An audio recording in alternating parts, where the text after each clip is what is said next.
Baik, ini video sudah direkam ya, otomatis dari Ya, Google oke. Meeting. Oke. Menunggu. Ya, baik saudara-saudara. Ya, kita sudah ada di jam yang tepat, yaitu jam 7 waktu Indonesia Barat. Kita memulai kelas pemuritan kita. Baik, kita berdoa. Kita berdoa. Bapa kami di surga, kepadamu kami datang lagi dan bersyukur di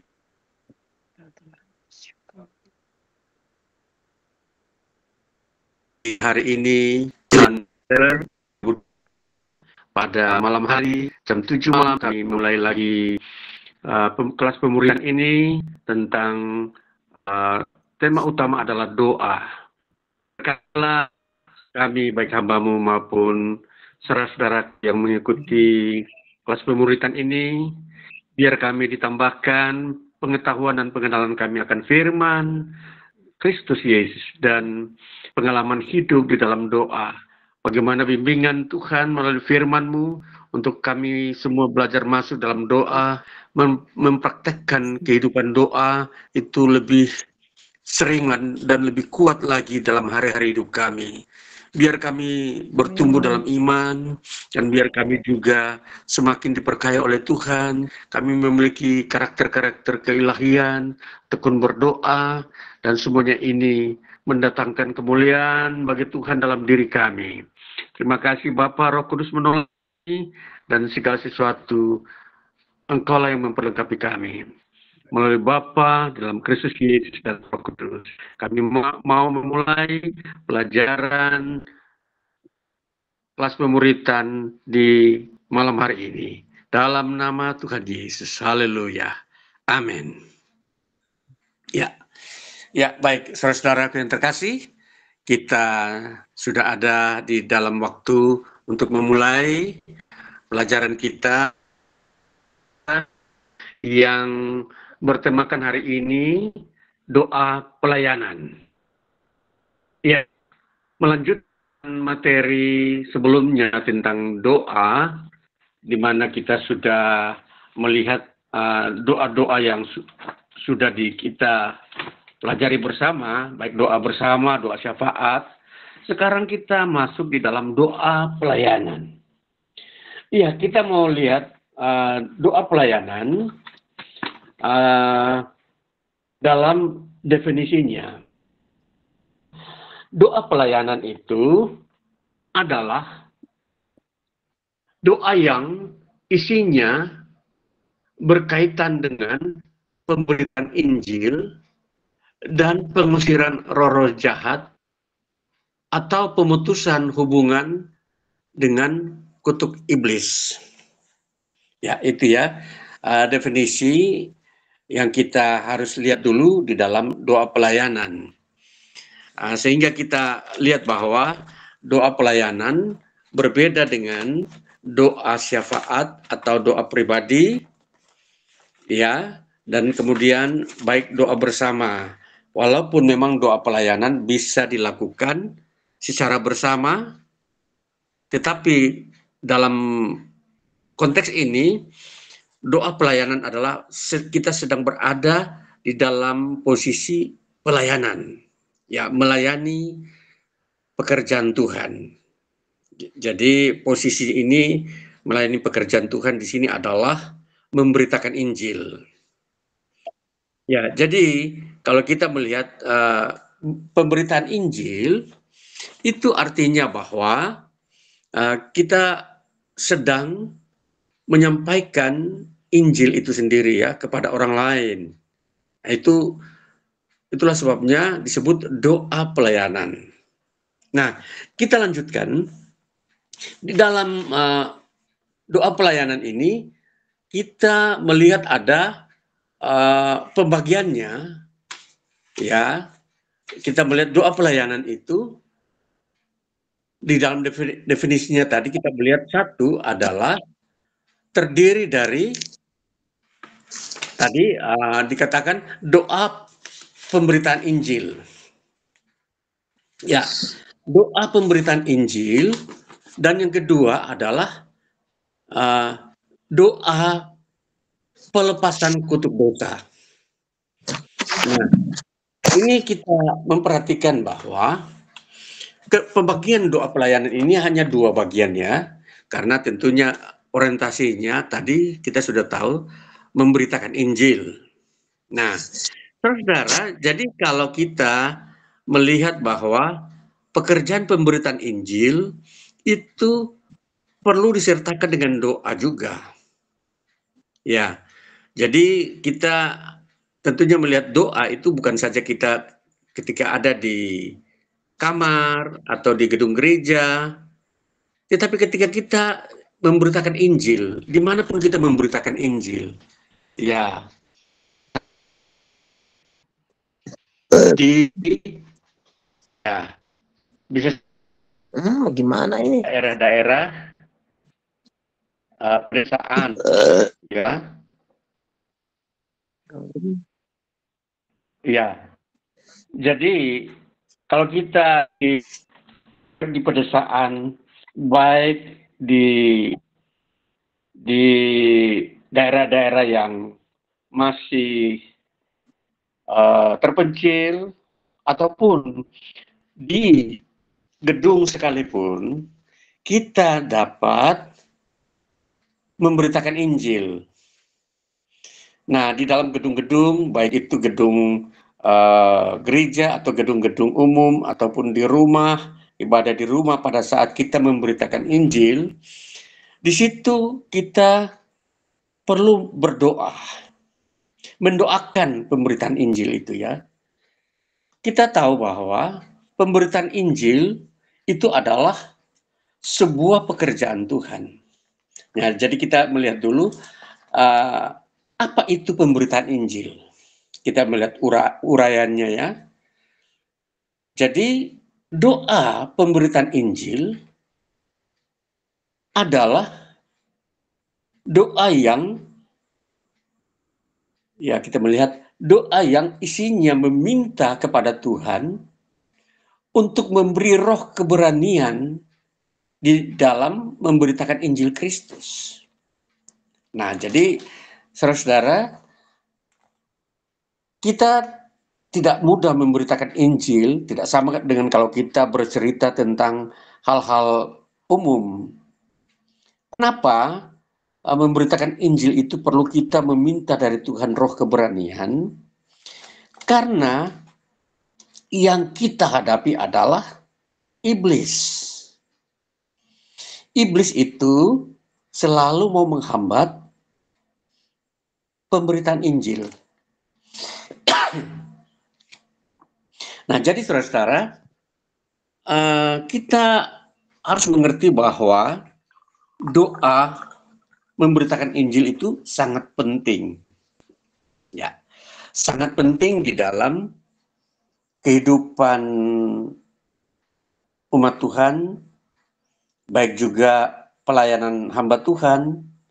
Ya, di situ perlu sekali kita berdoa. Dan isi doanya itu tadi kita melihat bahwa kita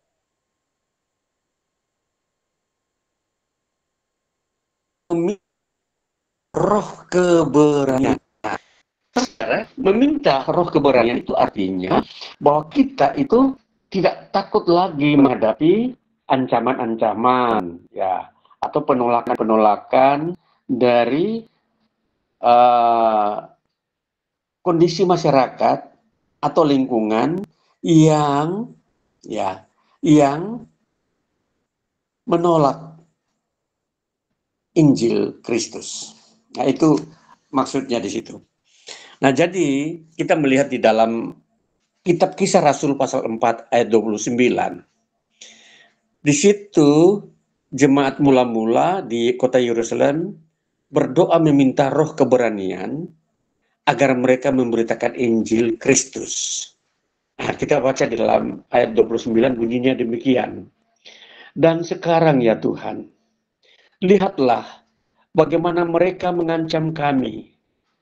Dan berikanlah kepada hamba-hambamu keberanian untuk memberitakan firman-Mu.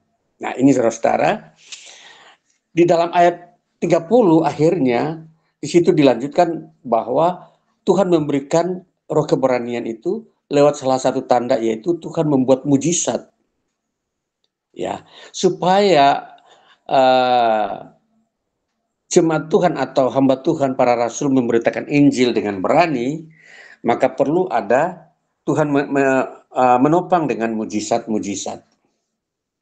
Nah, itu yang kita lihat di dalam kitab Kisah Rasul pasal 4. Nah, jadi di sini sudah jelas bahwa isi Alkitab mengajarkan kita tentang berdoa untuk meminta roh keberanian. Nah, di sini roh keberanian ini kenapa kita lihat bukan keberanian untuk yang lain, tapi keberanian untuk memberitakan Injil. Ya, nah, itu ya. Jadi kita mau melihat kenapa roh keberanian itu sangat berguna bagi orang percaya, karena semua manusia itu lemah. Semua manusia tidak mampu menghadapi iblis di dalam konfrontasi, ya, dalam konfrontasi dengan cara memberitakan Injil. Jadi memberitakan Injil sebenarnya itu sebuah peristiwa di mana suatu kubu dari pihak Kristus ingin menyelamatkan manusia, maka dia harus melawan kubu yang ada di sebelahnya, yaitu iblis yang sudah menguasai manusia dengan dosa. Jadi Injil Kristus itu dia tujuannya melepaskan manusia dari dosa. Sedangkan iblis dia adalah makhluk yang menguasai atau berkuasa di wilayah dosa. Ya, dia menguasai di wilayah dosa, sehingga disitulah kerajaan iblis, yaitu kerajaan dosa.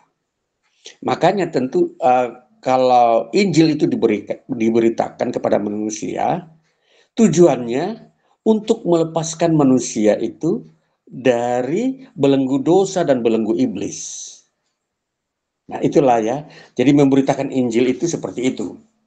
Nah, jadi karena Injil ini punyanya Kristus, punya Tuhan, maka Tuhanlah berhak bekerja di tengah-tengah orang percaya, memberikan kuasanya.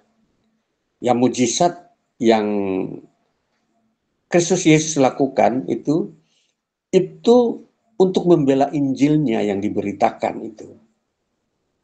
Nah, jadi kita sebagai umat Tuhan, orang-orang percaya, perlu tahu bahwa memberitakan Injil itu harus ada sebuah otoritas dari Kristus kepada kita. Ada sebuah kepercayaan yang Tuhan perintahkan kepada kita untuk kita mengerjakannya. Jadi tidak sama dengan hal-hal yang lain ya. Jadi tentu kita tahu bahwa memberitakan Injil itu kita harus tahu latar belakangnya apa. Jadi dua pemberitaan Injil itu dilatar belakangi atas dua hal. Yang pertama adalah perintah Tuhan, dan yang kedua adalah upah yang Tuhan beri di sorga. Nah, ini saudara-saudara, jadi untuk mengikuti atau menaati perintah Tuhan, salah satunya adalah memberitakan Injil. Ya, tentunya memang kita harus belajar bagaimana mengerti Injil itu.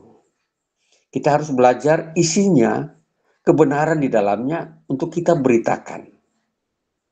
Nah, jadi isi Injil itu sebenarnya yaitu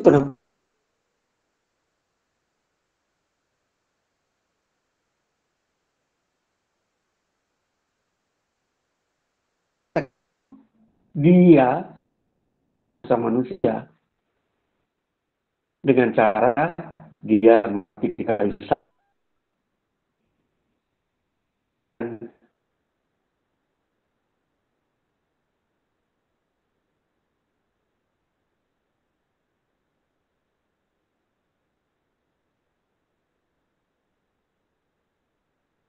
Di dalam Injil Matius, di mana kita baca di situ, Injil Matius 28 ayat 19a mengatakan demikian. Itu, pergilah, jadikan murid. Nah itu, katakannya. Jadi,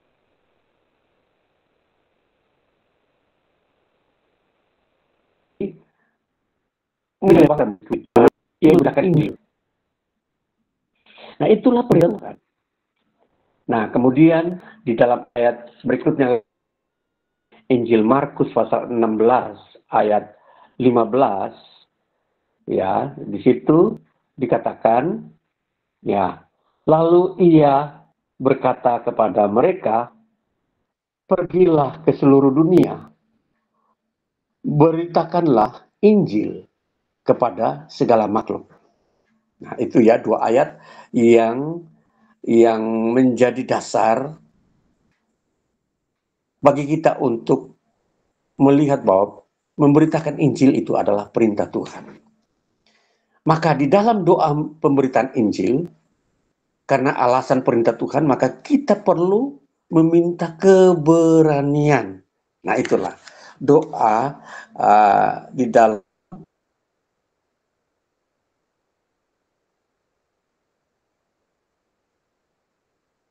kanan. Ya. Maka saudara-saudara tentunya memberikan Injil versinya banyak.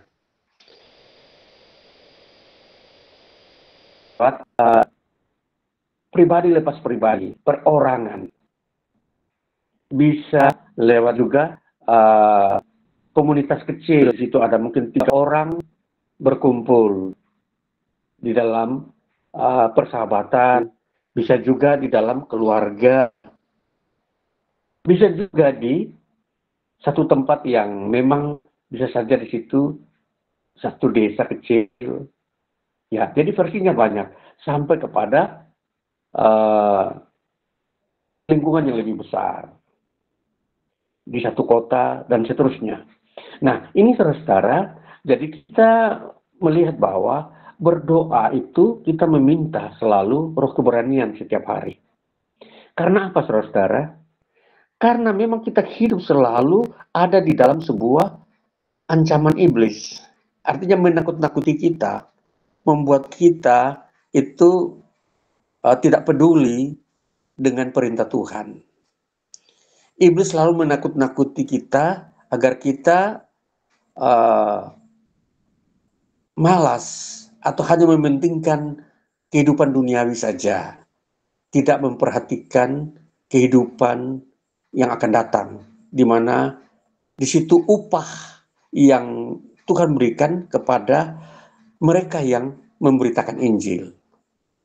Ya, nanti kita masuk kepada poin yang kedua, latar belakang kita berdoa untuk memberitakan Injil itu karena ada upah yang Tuhan beri di sorga. Nah, kita masuk dalam poin yang kedua ya, upah ya. Dikatakan upah itu berarti kita melihat itu ada imbalan pemberian Tuhan kepada setiap orang yang terlibat di dalam memberitakan Injil maupun berdoa untuk memberitakan Injil. Nah itu ya, jadi ini kita melihat ada masa depan atau makna yang besar di dalam pelajaran kita mengenai doa pelayanan.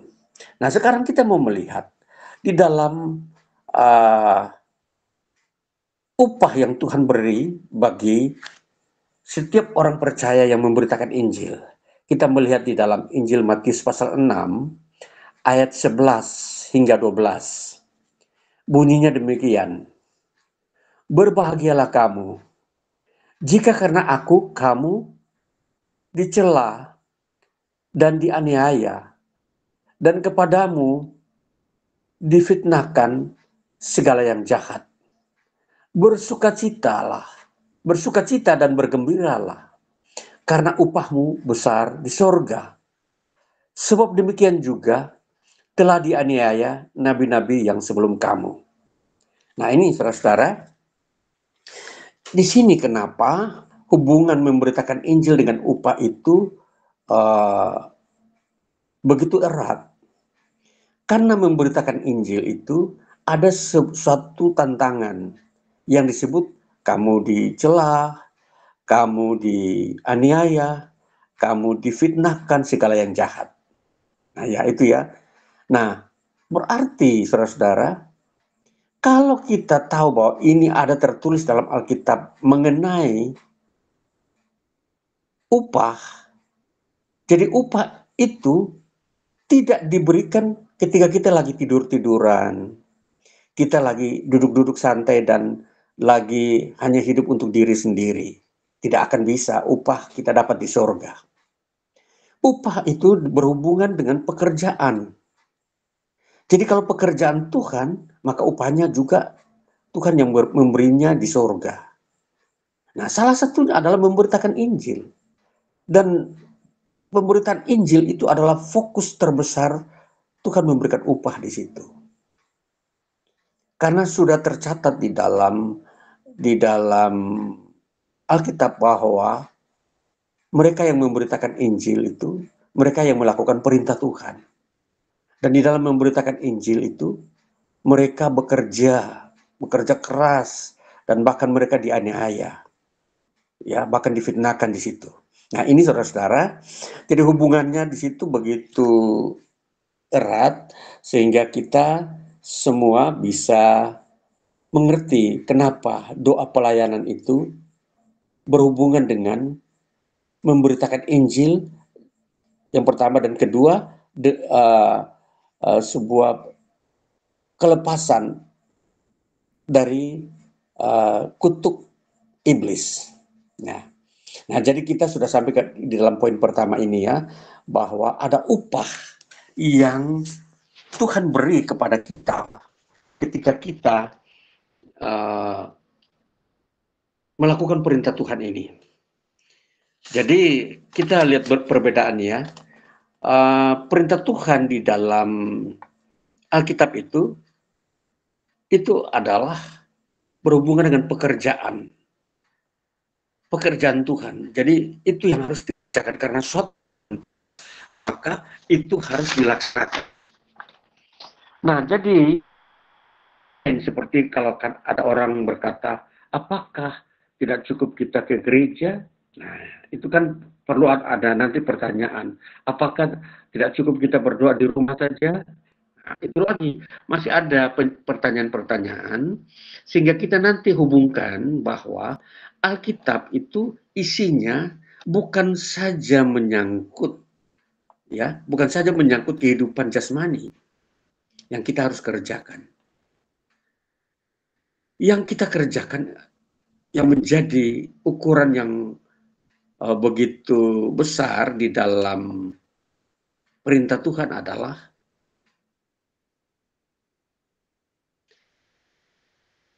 memberitakan Injil ini. Jangan berpikir, wah itu tugasnya para rasul atau pendeta. Sebab memberitakan Injil itu kan versinya banyak. Bisa saja khotbah, bisa saja bercerita di antara teman, di antara sahabat 1 atau 2, 3 orang. Itu saudara-saudara. Jadi memberitakan Injil ini yang harus kita mengerti dengan jelas. Ya. Jadi kita yang sudah mengerti apa itu memberitakan Injil, yaitu bahwa kita memberitakan bahwa Tuhan Yesus datang ke bumi.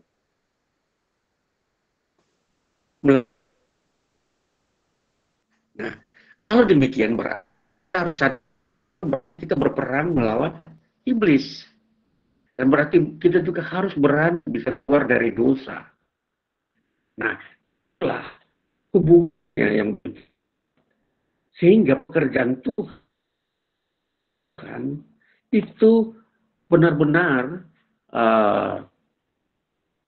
sejalan dengan kebenaran. Karena memberitakan Injil adalah menampilkan kebenaran. Ialah kita dikeluarkan dari dosa, kita dikeluarkan dari kesalahan, kita dikeluarkan dari segala macam kegelapan di dunia ini. Nah, itulah pemberitaan Injil. Nah, ini saudara-saudara, jadi kita sudah sampai kepada pemahaman mengenai upah. Ya, sekarang kita mau masuk kepada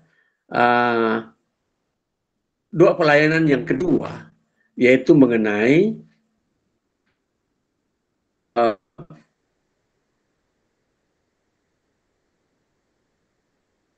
pelepasan dari kutuk dosa. Nah, ini saudara-saudara, bagi doa adalah bentuk pelayanan iman dengan tujuan agar kehidupan dosa masa lampau yang berhubungan dengan penyembahan berhala dilepaskan atau diputuskan dari generasi sebelumnya. Ya, ini ya, dia punya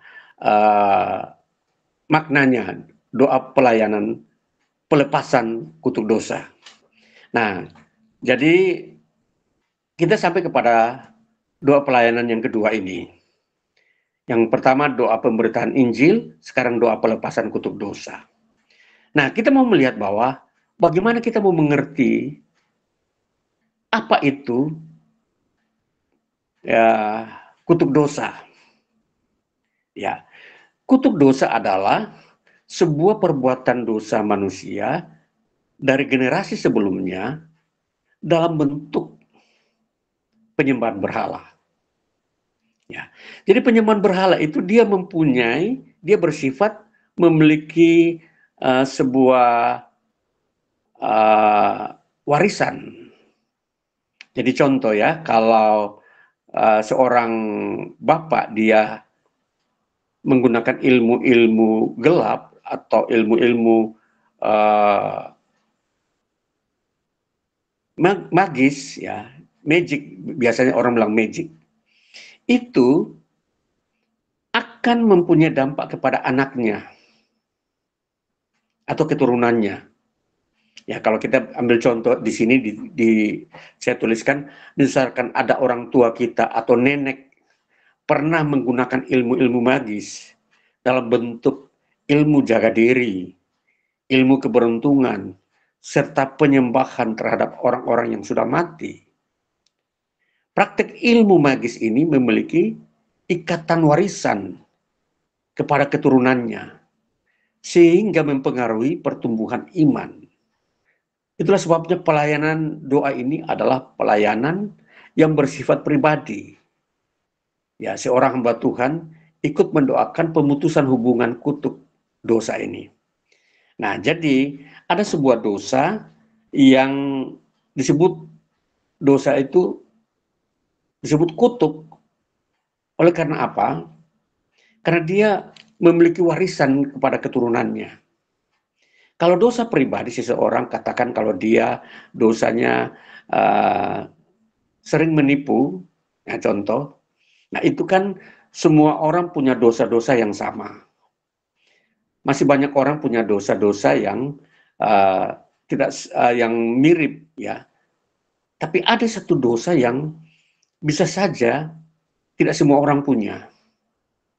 Ya, seperti contoh tadi ya, ada orang menggunakan ilmu-ilmu magis tadi, ilmu-ilmu kuasa gelap, ya, ilmu kekebalan. Nah, itu dipakai oleh orang tua yang sebelumnya dan akhirnya melekat kepada anaknya. Jadi ini warisan, saudara-saudara. Jadi dampaknya adalah kehidupan mereka yang tidak tenang, tidak bisa terkontrol, dipimpin oleh Roh Kudus. Nah, caranya adalah mendoakan mereka, melepaskan mereka dari kutuk dosa, penyembahan berhala dari orang tua yang pernah melakukannya pada masa lampau. Nah, ini kalau kita melakukan ini, itu disebut doa pelepasan. Nah, bagaimana kita melakukannya?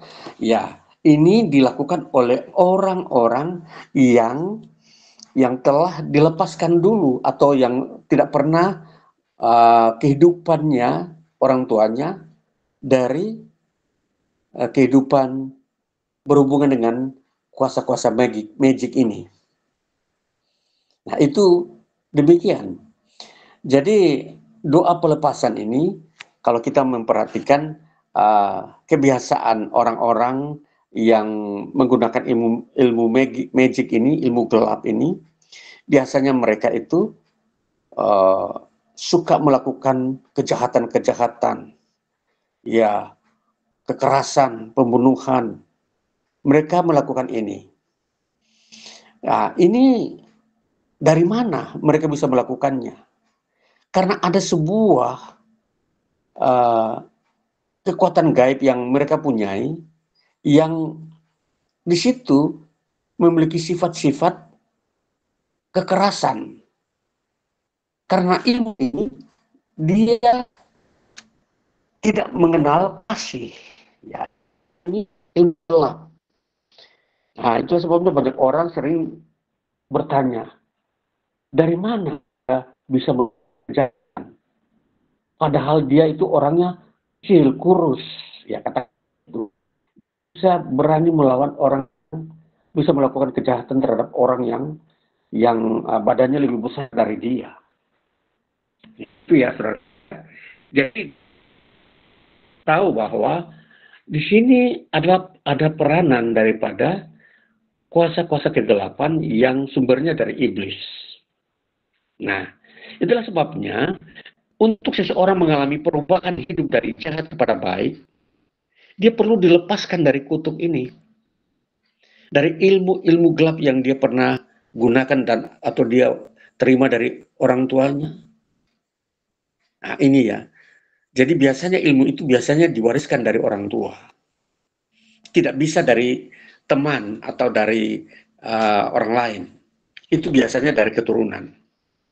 Nah, ini saudara-saudara kita belajar sehingga doa pelepasan kutuk dosa ini itu bisa kita lakukan dengan benar. Kita perlu melakukan doa pelepasan. Jadi itu prinsipnya doa pelepasan adalah doa memutus hubungan dengan roh-roh yang pernah menguasai generasi sebelumnya atau orang tua yang pernah mendahuluinya menggunakannya. Nah, itu ya. Jadi itu yang dimaksud dengan doa pelepasan kutuk dosa. Nah, ini saudara-saudara, jadi banyak kesaksian, nanti saudara-saudara bisa bertanya, banyak kehidupan manusia itu bermasalah di dunia ini yang tidak selesai-selesai. Karena mereka belum diputuskan dari dosa ini. Jadi ini penting. Jadi tentunya kalau kita saat ini belajar tentang doa, maka di sini kita selalu melihat kondisi diri kita, latar belakang kita. Jadi kalau kita tahu bahwa generasi kita sebelumnya pernah menggunakan ilmu-ilmu gelap ini, maka tentunya kita perlu berdoa saat ini untuk pelepasan. Nah, itu konsepnya. Nah, jadi saudara-saudara yang ingin bertanya, bisa pertanyaan, dan kita bisa melakukan konseling bagaimana sikap selanjutnya dari kita. Jadi tentunya di sini doa pelayanan pelepasan ini kita bisa kerjakan ketika kita sudah belajar dan sudah mengalami kelepasan juga.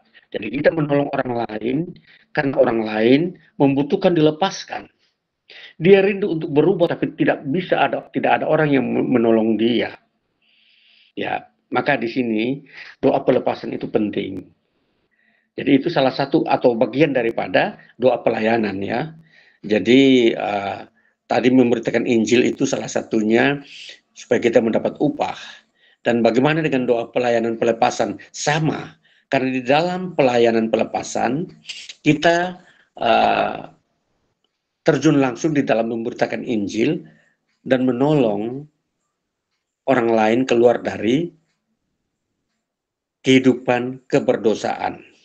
Ya, itu demikian bagi kita. Ya, saya membuka ruang kesempatan bagi kita untuk bertanya. Silakan siapa yang ingin bertanya materi ini. Iya, baik Saudari Rica, silakan. Iya, selamat malam, shalom semuanya. Ya, Baik, ini saya ingin Iya. bertanya dua, ini nggak apa-apa, Pak?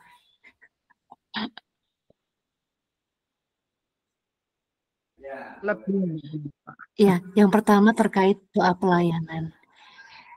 Ya, boleh. Sering saya jumpai bahwa kebanyakan dari kita, umat Tuhan itu salah menafsirkan apa arti pelayanan itu sendiri. Dan dari penjelasan yang Bapak berikan tadi terkait pelayanan, itu intinya adalah bagaimana kebenaran itu dinyatakan ya Pak ya, yaitu pemberitaan Injil yang disampaikan melalui berbagai bentuk seperti khotbah, cerita maupun puji-pujian gitu ya Pak ya. Ya. Kemudian sebentar, ini tadi apa ya? Sebentar Pak.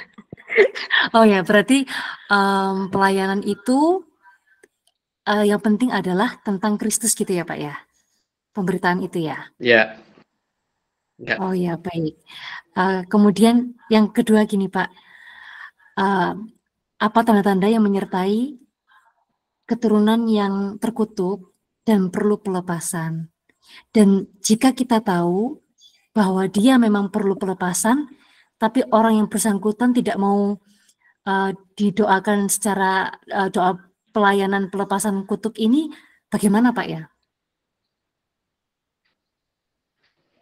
Ya, ya, baik. Baik, pertanyaan yang bagus. Baik, kita akan mengolah dan melihat penjelasan. Ya, pertanyaan ini yang pertama mengenai pelayanan. Ya, pelayanan memang di dalam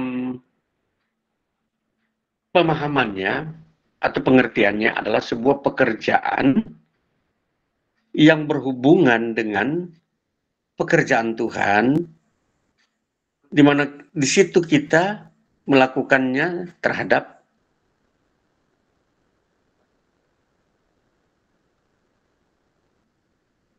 orang lain atau intinya adalah membicarakan kebenaran Tuhan, firman Tuhan, Injil Tuhan yang Tuhan kehendaki agar bisa diterima oleh orang lain. Nah, itu pelayanan. Jadi di sini berbicara tentang memberitakan Injil. Ya. Dan tentunya di dalam memberitakan Injil ada orang membutuhkan pertolongan. Contoh, mendoakan mereka yang sakit, mendoakan mereka yang bermasalah, punya masalah di dalam kehidupan ini baik pribadi, keluarga dan pekerjaan dan seterusnya. Dan semua itu mempunyai sebuah keberlanjutan, yaitu mendapatkan kehidupan yang kekal, yaitu ya pelayanan. Jadi dia mempunyai ruang lingkupnya luas, mulai daripada memberitakan dulu, kemudian ikut membantu orang yang membutuhkan pertolongan, dan sampai kepada dia masuk ke dalam kehidupan yang kekal, yaitu bersekutu dengan Tuhan mulai kehidupannya di dunia ini.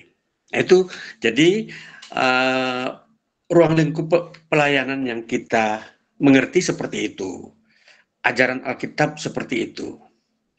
Jadi tidak bisa membicarakan hal-hal yang bukan pekerjaan Injil. Jadi makna pelayanan itu di situ. Nah, kemudian yang kedua, kita melihat lagi soal tanda-tanda yang mengikat orang yang mendapatkan katakanlah warisan kutuk dosa ini. Tanda-tanda adalah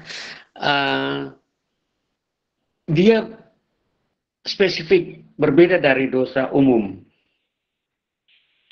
Kalau dosa umum, katakan contoh, orang itu, semua orang mempunyai dosa yang disebut marah.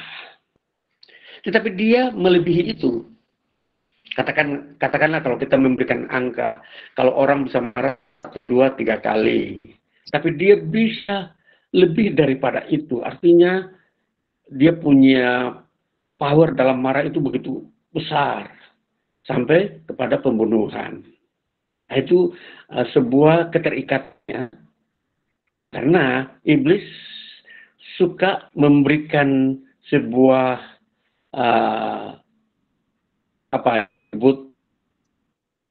penyesatan kepada manusia agar manusia tidak mengerti kebenaran, lalu dia melakukan banyak kesalahan.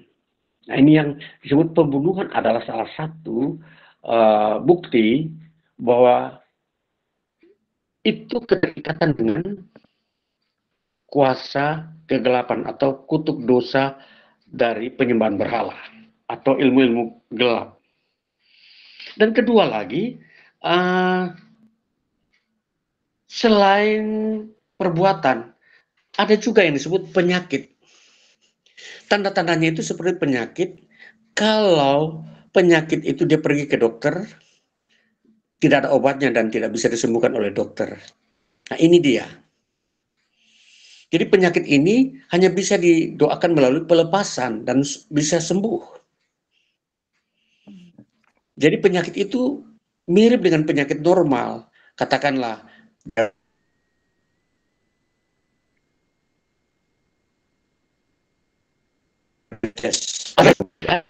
bukan dari yang normal tadi, itu dari kuasa kegelapan. Sama orang stroke, kondisi kesehatan, tapi stroke yang dari kuasa kegelapan juga ada. Nah, itu tanda-tanda yang kita melihat bahwa orang itu terikat oleh kutuk dosa penyembahan berhala. Jadi, terus masih ada yang lain. Misalkan orang itu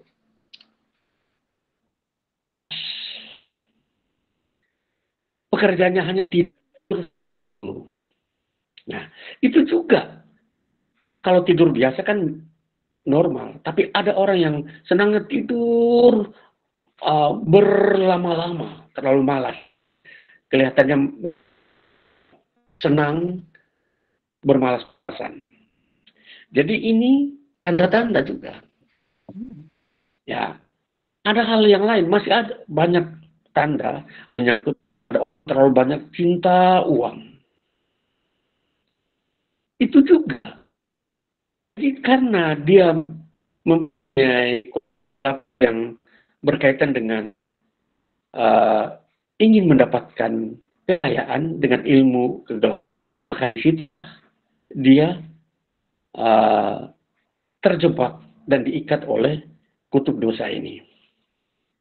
Jadi kalau tanpa uang dia tidak sejahtera. Padahal dia sudah kaya, dia masih dia. Jadi dia kekayaan dari kuasa gelap, dan kekayaan itu memang sifat daripada kutuk dosa ini supaya dia terus dirasuki oleh kekayaan. Jadi dia kejar kekayaan sampai pada puncak-puncaknya. Nah itu ya, tanda-tanda ini banyak. Jadi betapa kutuk dosa ini kita mempelajarinya sehingga kita bisa tahu bahwa ada mana yang disebut dosa, kutuk dosa, dan mana yang dosa yang biasa, normal.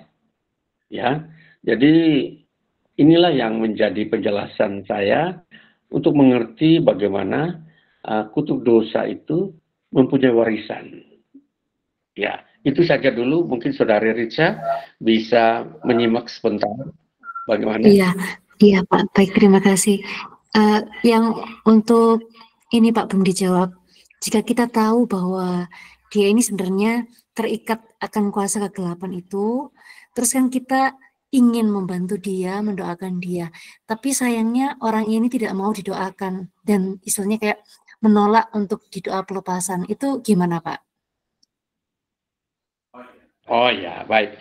Pertanyaan ini, doa pelepasan tidak boleh dipaksakan. Kalau dia tidak mau, tidak usah dilayani. Karena dia belum menyadari bahwa dia sedang mengalami masalah. Ya, contohlah. Masa kalau dia sakit, dia tidak mau didoakan. Ya, kalau dia tidak mau, ya apa boleh buat. Kalau dia terus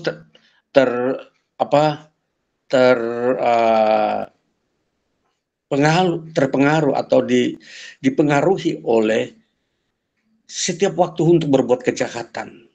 Dia tidak pernah mau, tidak bisa berbuat baik, selalu berbuat jahat. Lalu kita mau doakan dia, kalau dia belum mau memang tidak boleh. Sampai kalau dia merasa bosan untuk melakukan kejahatan, baru dia mau didoakan, barulah kita mendoakan. Nah, itulah prinsipnya. Jadi kalau orang belum membutuhkan anugerah Tuhan, kita tidak perlu memberikan atau menawarkan kepada dia. Kalau kita mau menawarkan, kalau dia mau, kita lanjutkan. Kalau dia menolak, ya kita.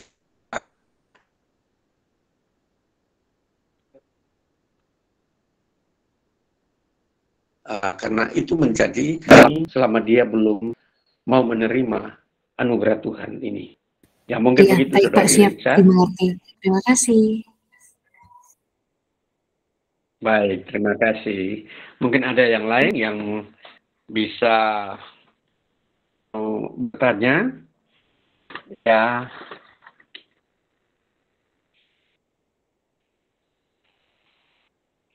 Ya, kalau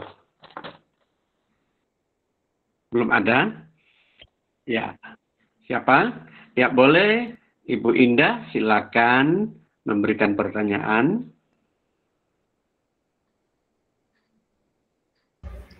Shalom. Selamat malam. Ya, shalom.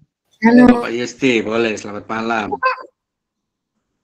Ya, ini mewakili Indah yang bertanya karena Indah mamanya kebetulan lagi setrika. Oke, boleh. Halo. Iya, jadi untuk pertanyaannya, ketika orang terkena dosa kutuk apa yang tadi sempat Bapak Gembala bilang, warisan doa terkutuk, terkutuk. Ya, warisan dosa yang dikutuk. Iya. Yaitu ya dosa yang berupa warisan ini, warisan dosa terkutuk. Iya. Ketika orang itu misalkan bertobat lalu dibaptis, lalu apakah dosa warisan itu masih menyertai seperti itu atau bagaimana? Ya, baik, begitu kan ya. Kita melihat pertanyaan ini baik sekali. Di dalam kehidupan kita ketika kita datang kepada Tuhan, tentunya pelayanan-pelayanan yang dilakukan sebelumnya, misalkan kita mendengar Injil, lalu kita sadar dan kita mau ikut kebenaran, dan lalu kita dilayani dan didoakan, bahkan sampai dibaptis. Ya, tentunya di dalam semua ini, kita menyadari bahwa kita datang kepada Tuhan itu bukan hanya kita mau menerima Dia sebagai Tuhan, tapi kita membawa diri kita yang berdosa untuk diampuni. Jadi pelayanan pembaptisan itu adalah maknanya bahwa kita telah menyerahkan diri kita, bahkan dosa kita, untuk disucikan oleh Tuhan Yesus. Nah, jadi pada saat kita mengalami itu, menjalani itu, semua dosa kita yang kita pernah perbuat maupun kita tidak sadari atau dosa-dosa yang menjadi warisan, itu memang sudah diampuni. Hanya kita perhatikan, hanya kalau ada sesuatu yang memberikan tanda-tanda bagi orang itu bahwa dia perlu dilepaskan, yaitu seperti yang tadi. Kalau dia sudah percaya kepada Kristus, tetapi kehidupannya masih terus diganggu oleh kuasa kegelapan, atau dia sering terbawa oleh sifat-sifat yang jahat dari dalam dirinya, nah ini barulah dilepaskan, karena mengingat di dalam pembaptisan itu bisa saja orang tersebut tidak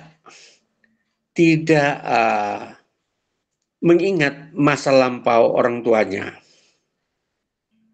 Nah, jadi mungkin orang tuanya atau neneknya itu dulu katakanlah seorang yang menggunakan ilmu-ilmu gelap. Nah, dan pada saat dia dewasa, cucunya ini, dia mengikut Kristus dan dibaptis. Nah, pada saat itu bisa saja dia belum mengerti bahwa apa yang dilakukan neneknya itu adalah sebuah dosa yang membawa dampak kepada kutuk untuk cucu-cucunya. Nah, ini jadi penjelasan ini perlu diberikan kepada orang yang memang membutuhkan pembaharuan budi. Nah, jadi ini penjelasan ini adalah pengecualian. Jadi kalau kehidupan orang tuanya atau latar belakang neneknya yang biasa-biasa, tidak menjadi seorang yang melakukan perbuatan-perbuatan kegelapan yang disebut sihir-sihir dan ilmu gelap. Nah, itu tentunya sudah mengalami pengampunan atau penyucian. Jadi disitulah kita mengerti bahwa kita mau memantau dan mau mengerti bahwa ada orang yang mempunyai latar belakang berbeda. Jadi tidak semua orang mempunyai latar belakang sama. Jadi ini yang dimaksudkan soal latar belakang seseorang, ya, walaupun dia sudah dibaptis dan dia tidak mengalami kehidupan yang begitu jelek, ya, kehidupan yang rusak. Jadi kehidupannya yang selalu berbuat jahat padahal dia sudah dibaptis, contoh. Nah, ini perlu dilepaskan. Nah, jadi pelayanan pelepasan itu seperti itu. Walaupun dia sudah dibaptis tapi kehidupannya masih belum berubah, masih oleh kebiasaan dunia orang yang nah ini perlu ada pelepasan. Ya, maksudnya orang duniawi ini yang selalu kerjanya mabuk-mabuk, yang selalu masih buat kejahatan, perampokan-perampokan. Nah, itu kan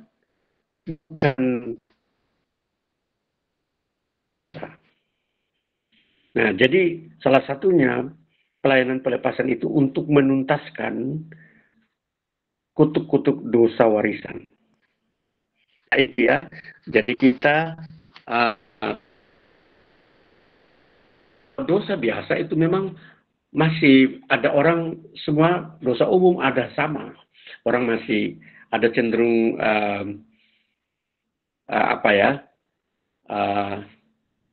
iri, masih ada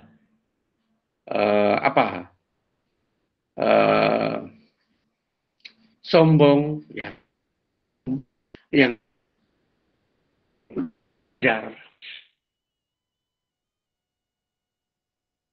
melampaui umum itu yang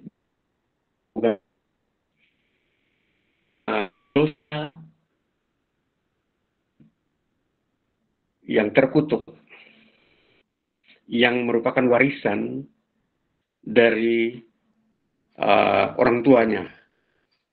Nah, itu ya pemahaman kita di sini mengerti soal pelayanan pelepasan. Ya, mungkin begitu saja, Bapak Yusti.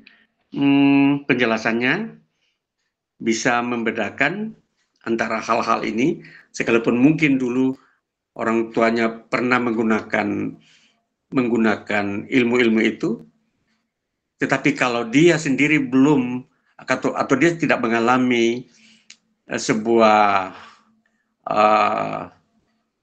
ketergantungan daripada apa yang orang tuanya lakukan, nah itu berarti dia mengalami kelepasan. Ya, itu ya. Jadi itu penjelasannya. Ya. Barangkali ada yang mau melanjutkan pertanyaan. Kalau sudah jelas bagaimana Bapak Yusti? Apa masih ada yang perlu dilanjutkan pertanyaannya?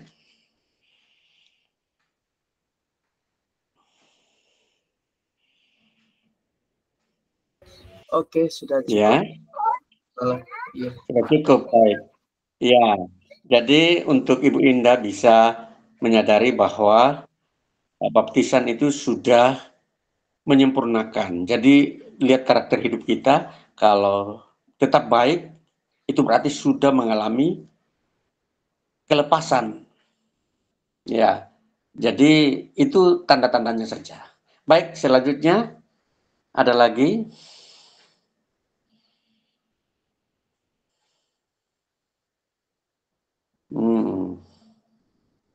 Bagaimana? Ya, kalau sudah tidak ada, tinggal 5 menit. Jadi di hari ini kita bahas tentang doa pelayanan ya. Jadi tentunya kita telah menjadi orang percaya, kita telah melewati masa pengampunan dosa, masa kita dibaptis, masa kita beribadah, masa di mana kita juga telah masuk dalam perjamuan kudus, makan roti dan minum anggur sebagai simbol daripada kita menerima Kristus Yesus, baik tubuhnya dan darahnya, sebagai jaminan keselamatan kita. Nah, jadi tujuan daripada kita melakukan pelayanan pelepasan, supaya iman kita itu bisa bertumbuh dengan baik. Nah, itu tujuannya seperti itu. Ya, baik, kalau sudah demikian, kita akan masuk di dalam doa kita ya, karena kita ada di dalam waktu ini.